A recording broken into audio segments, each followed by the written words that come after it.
This is Fresh Air. I'm Terry Gross. My guest, Ariel Levy, is trying to figure out why a tawdry, tardy, cartoon-like version of female sexuality has become so ubiquitous, why movie stars who talk about strong women and empowerment dress, quote, like massage parlor geishas and dominatrixes, and why some of her female friends started going to strip clubs and described the experience as liberating and rebellious. Levy considers these and other related questions in her book Female Chauvinist Pigs, Women and the Rise of Raunch Culture, which has recently come out in paperback. Levy is a contributing editor at New York Magazine, where she writes about sexuality, culture, and gender politics. Ariel Levy, welcome to Fresh Air. Let's start with just like a basic definition of what do you mean by raunch culture? Well, it's sort of this term I made up to describe what I see as the spread of the values and aesthetics of a red light district into mainstream culture. So I just was noticing, maybe 5 or 6 years ago before I wrote this book, that it was like every time I left the house, I would see a teenage girl with the Playboy bunny on her T-shirt. And every time I turned on the television, it felt like no matter what time it was or what channel I had the things tuned to, there was always a show on about strippers. And it struck me that as a culture, we had sort of become like one big lap dance club. And what do you mean by female chauvinist pigs? Well, the title's, it's obviously a play on the old concept of a male chauvinist pig. So if male chauvinist pigs were guides who treated women like pieces of meat, then female chauvinist pigs are women who make sex objects of other women and of themselves. Are there certain celebrities who you think epitomize the phenomenon that you're talking about? The women who really epitomize this are sex workers, are like Jenna Jameson, who's the top-selling adult film star on planet Earth. And she had this memoir a few years ago that was on the bestseller list. And to me, what was so interesting about this, about having somebody who was getting paid to have sex be the sort of spokesperson supposedly for sexual liberation, this is a woman like any other sex worker whose job it is to fake lust. So I just felt there was something peculiar about us, women in America thinking that we were going to imitate an imitation of female sexual pleasure and power as embodied by a sex worker and thereby become in touch with ourselves sexually. In the language of 60s feminism, dressing in a very kind of sexually available way to please men was considered objectification. The result of men seeing your body as a sexual object and you responding by dressing in a sexually objectified way. But now a lot of women will tell you, no, that's post-feminism. Now, because feminism's victories, so many of them have been achieved and we don't really have to worry about that anymore. We're free to dress as sexually as we want to, and we're doing it ourselves. Nobody's objectifying us. That's us choosing to do this, so it's liberating, it's power. What's your answer to that? I guess to me, it was sort of like one of these things where everybody was nodding along saying, yes, of course, strippers equal feminism, porn stars equal empowerment. And at some point it was like the emperor has no clothes. Like, I don't understand why all these things suddenly mean the opposite of what feminists told us they meant. It's supposed to be this ironic joke, but at some point I think the joke's on us. If we're all looking up to women who aren't actually having sex because they want to. In other words, I think if we're going to have sexual role models as women, it ought to be the women who get the most pleasure from sex, not the women who get paid the most to do it. But what about the idea that this is post-feminist? This is self-empowerment. Men aren't making me dress this way. I'm choosing to do it myself. It's powerful to be proud of my body and reveal it. Yeah, I think the thing about it is that certainly I think that it's fantastic that women have options, that women have, more choices, and that the feminist movement did make so much, just an enormous amount of progress in a stunning, extremely short period of time. I'm constantly, when I was doing this research, constantly struck by all the things that have happened that I take for granted. Just when they started the second wave of the feminist movement, women, of course, couldn't get a checking account without a signature from their husband or father, and there was no such thing as contraception for unmarried women legally, and of course there was no such thing as abortion. So it's amazing what's happened, and it's great that women have more choices. But I think in terms of the argument that exhibitionism is automatically some kind of expression of power. I don't necessarily buy that. An example of how it can mean something else. I went on spring break with a group called Girls Gone Wild. And for anybody who's not familiar with them, essentially it's this company based around sending cameramen to, spring break destinations or sort of college keg parties. And these guys, I saw them do it. They walk around with a hat that says Girls Gone Wild or a T-shirt and their cameras, and women just go up to them, young women just go up to them and for free flash their breasts or make out with each other, or basically put on a sort of amateur softcore porn show. And then, the footage is sold and these women never make a penny off it. And it's when I would interview these girls and say, okay, so you're not getting paid. Why'd you do this? I heard several versions, of the same thing. One young woman said to me, well, it's like a reflex. And another young woman said to me, the only way I could see this was a girl who had simulated masturbation for their cameras in a bar. She said, well, the only way I could see somebody not doing this is if she were considering a career in politics, which I thought was sort of funny. It struck me that there was just this sense that, of course, this is what a woman would do. It was sort of part of the job of being female, was to put on these kinds of shows. And of course, these young women aren't creating this. They're mirroring back the culture they see around them. And so, sure, it's great hypothetically that we're free to do this. But I think when something becomes ubiquitous like this, when a trend becomes this intense, it stops looking like an option and starts looking more like an obligation to me. Mm-hmm. Let me quote you from your book, Female Chauvinist Pigs. You write that you think this phenomenon isn't about liberation. You think it's essentially commercial. And you say, this isn't free love. Raunch culture isn't about opening our minds to the possibilities and mysteries of sexuality. It's about endlessly reiterating one particular and one particularly commercial shorthand for sexiness. In what way do you see this phenomenon as being commercial? Well, I think that there's this sense in which sexuality, like the most thrilling and complicated and mysterious thing that we have, or one of them, to play with as humans, we've sort of reduced it down to, implants, polyester underpants, Brazilian bikini waxes, all these things that can be bought and sold. And it strikes me that once you make sex not about weird, complicated things and you make it about that stuff, then it's just another thing to buy and sell. And I see that a lot, in terms of on television and reality shows, for example. It's almost as if we can't summon the concept of sexy without seeing those things. Like we need to see something that looks like Paris Hilton to even conjure the concept of sexiness. In the 60s, during the feminist movement, there was this sense that things like Playboy, it was part of this like male patriarchal culture, that men were controlling culture and they were objectifying women for commercial reasons or for their own sexual pleasure. But you point out in your book that a lot of the men's sex magazines and some of the more sexual TV shows which show, women bearing their breasts and whatever, are actually edited or produced by women. And you interviewed several of those women. What did you want to know? What did they tell you? Well, I wanted to know, how they thought about this, whether it was something they were conflicted about or whether it was something they even thought about. And I think the answers really ranged. But there was one woman who was a co-executive producer of The Man Show. And she said to me, women have always had to make men feel comfortable with where we're at. And if you can show them that you're one of the guys, it's good. Essentially it's just another way of saying if you can't beat them, join them. It's the same old idea. And it makes sense. It's like that old thing of, Ginger Rogers had to do everything Fred Astaire did, but backwards and in heels. I think there's plenty of women, editors at magazines or producers in television shows or, any number of things where they feel that in order to not be seen as a prissy little woman, they better, not object to any level of raunch. They better make it seem like they're the first to embrace it.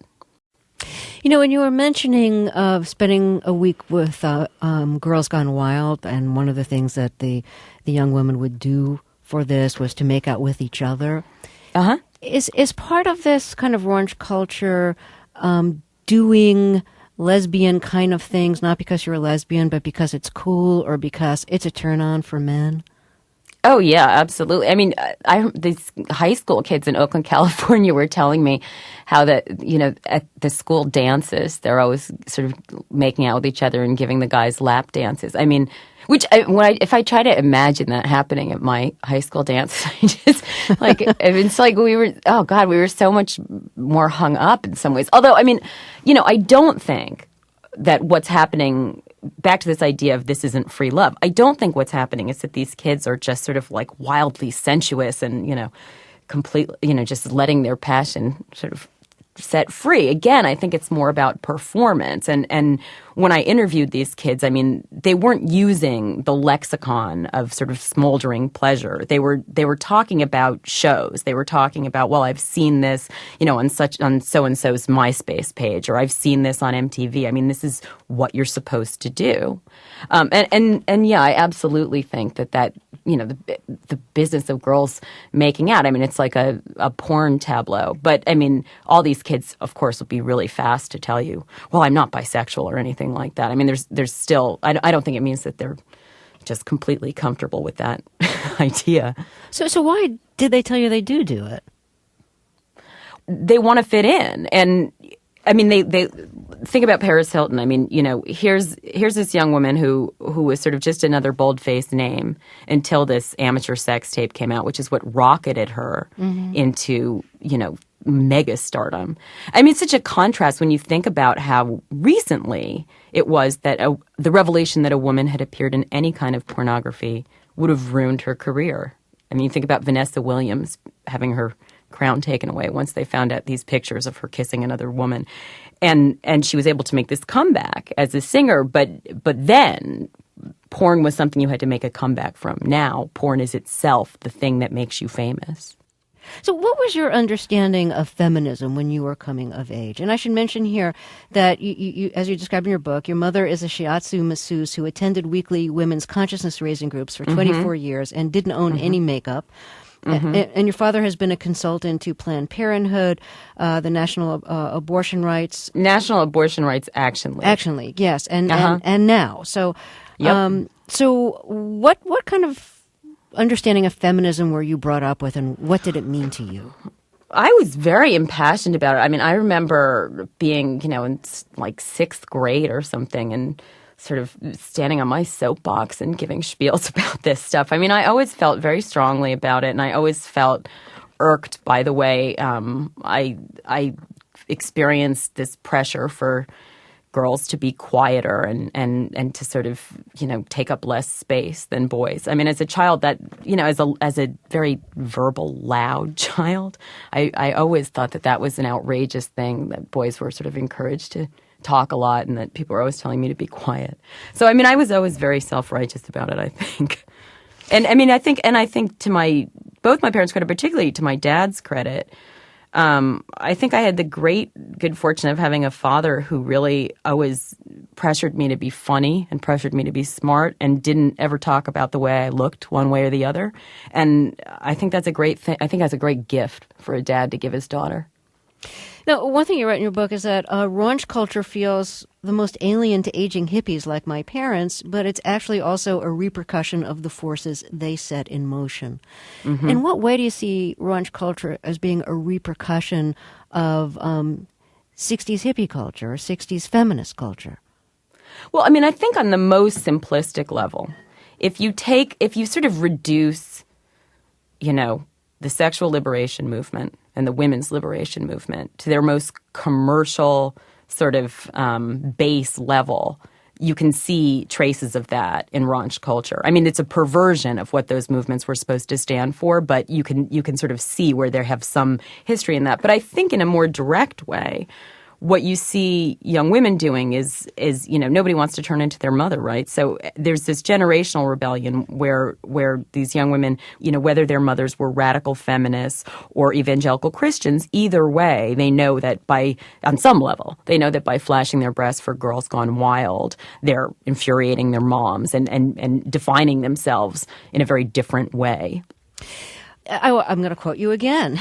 You write, many of the conflicts between the women's liberation movement and the sexual revolution, and many of the conflicts within the women's liberation movement, remain unresolved. What we are seeing today is the residue of that confusion. Would you elaborate on that? Yes, of course. What most members of the women's liberation movement have said to me, is that they consider the last gasp of radical feminism to have been the so-called porn wars in the 80s, which of course posited so-called pro-sex feminists against anti-porn feminists. And of course, everybody thought they were being pro-sex. The anti-porn feminists thought that by trying to rid the world of degrading images, what they felt were degrading images of women, they were making room for a more liberated and satisfying, sexual culture. And of course, the pro-sex feminists thought that if feminism was about freedom, then women should have the freedom to make pornography or appear in pornography. And I think that, nobody could ever resolve that. And I think that we're still working on that. But what's been interesting to me when I interviewed women who called themselves pro-sex feminists, like, for example, the feminist pornographer Candida Royale, a lot of them said to me, it's one thing to be trying to make room for sort of different images of female sexuality and giving women room for all this kind of experimentation. But what you see with raunch culture, the sort of uniformity of it, the sort of the way that there's only one very rigid model of female sexuality that's allowed to come out, this sort of lusty, busty exhibitionist with big fake breasts and big blonde hair and long fingernails who's spinning around a pole. That's not what they had in mind. Well, like you said before, nobody wants to grow up to be their mother. Everybody wants to kind of separate and create her own identity. And I'm wondering if there were things that turned you off about your mother's vision of what feminism was, that you rebelled against. Well, I don't know if it's generational rebellion or just a sort of coincidence of personalities, but it's like vanity skipped a generation in my family. No, it's true. My mother's mother, my grandmother, was a beautician, and she loved jewelry and makeup and clothes and all the rest of it. And my mother just is totally uninterested in all that stuff. I think she thinks it's boring and shallow.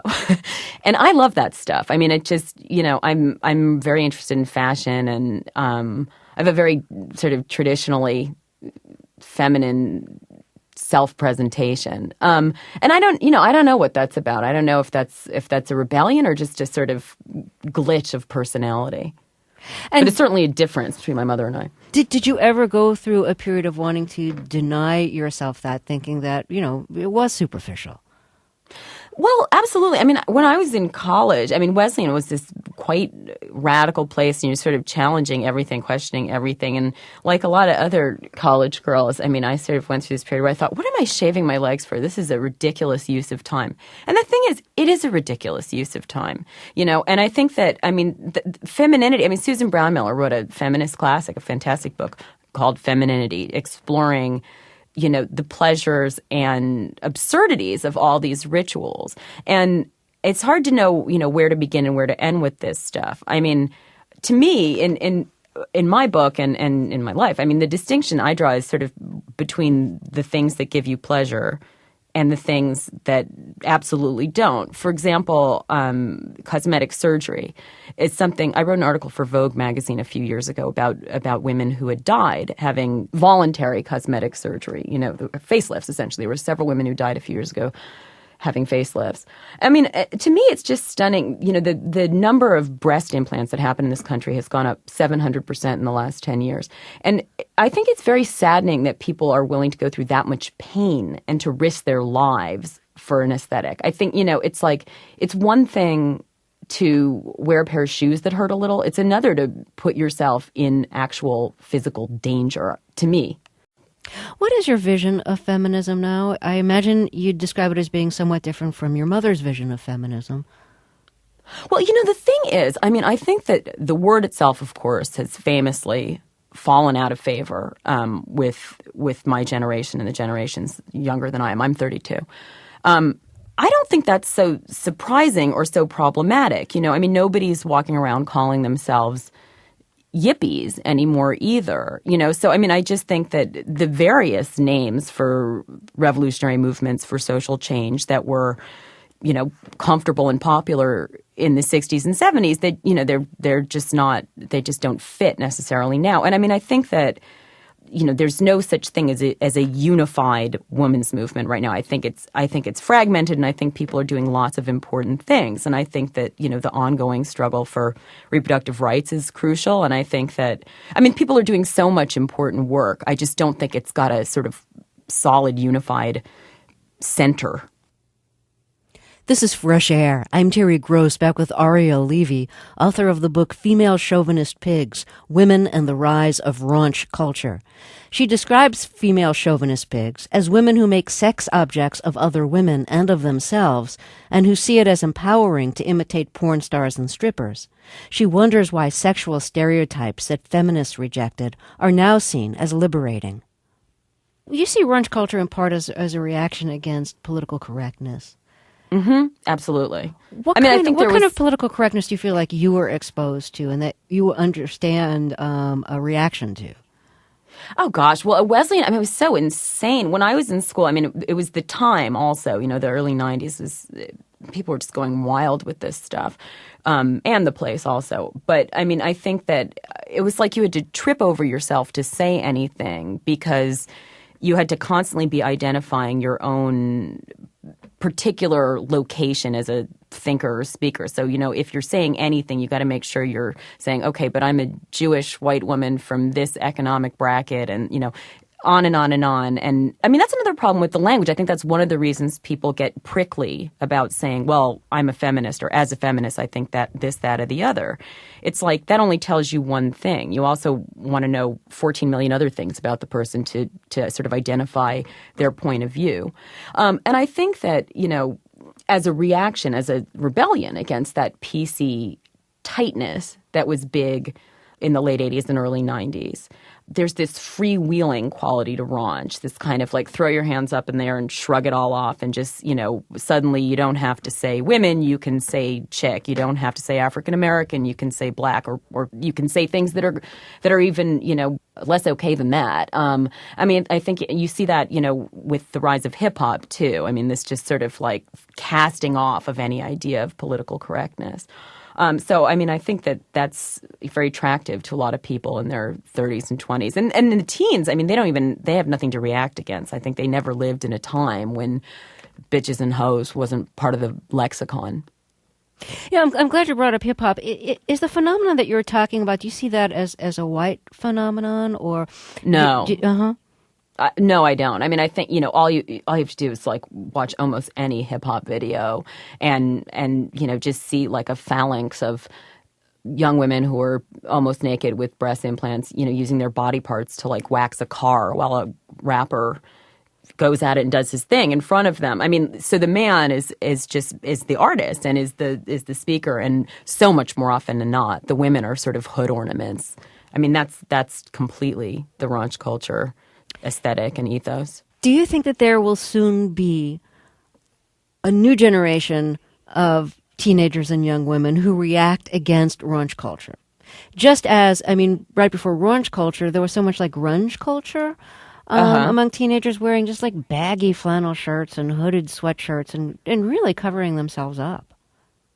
Well, I don't know. I'm always surprised by the direction fashion goes in. But, I do want to point out, again, this split between appearance and behavior. I think there's still a lot of emphasis on purity and virginity, and some of the early stars of raunch culture, for example, were Jessica Simpson and Britney Spears. And when they first became popular, it was like, they were half naked. They were these national pastimes with drooling over these girls, but they had to tell us constantly in their music that sex was something they sang about, not something they engaged in. I still think that there's this real pressure to be a virgin even while you look like a whore. It's like we want all our sort of iconic female roles in one.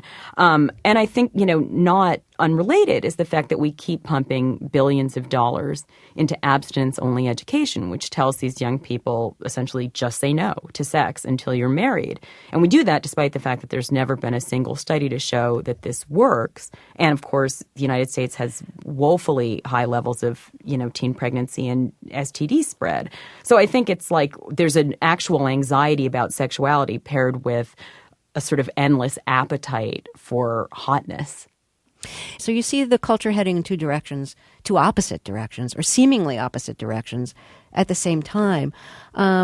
Is there any way of reconciling that? Well, I mean, I just think that if young people are going to exist in this, the only world that that there is, I think that they need to be armed with more information than the concept "just say no," which is what they're taught in abstinence-only education classes, and I think it's just so bizarre that we keep pumping money into those programs when there's never been a single study to show that they work, and when the United States has much, much worse rates of teen pregnancy and teen STDs than other nations of comparable privilege. Well, Ariel Levy, thank you very much for talking with us. Thank you so much for having me. Ariel Levy is the author of Female Chauvinist Pigs, Women and the Rise of Raunch Culture. It recently came out in paperback.